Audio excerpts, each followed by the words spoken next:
বাংলা কি তোর বাপদাদার বাংলা কি তোর বাপদাদার কথায় কথায় বাংলা চাই আমার মাটি আমার মা কবি জেগেছে জেগেছে আমরা সংখ্যালঘু সম্প্রদায়ের যারা রয়েছি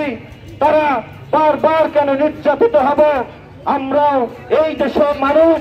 মহান স্বাধীনতার যুদ্ধে হিন্দু মুসলমান সকলে ঐক্যবদ্ধ হয়ে স্বাধীনতার জন্য রক্ত দিয়েছি শহীদ হয়েছি নির্যাতনের শিকার হয়েছি কেন আমরা স্বাধীনতার সুফল ভোগ করতে পারবো না এতদিন পরে আমরা এই রাষ্ট্রের কাছে জবাব চাই আমরা তো কারো প্রতিপক্ষ না আমরা কোন রাজনৈতিক কর্মসূচি সফল করি না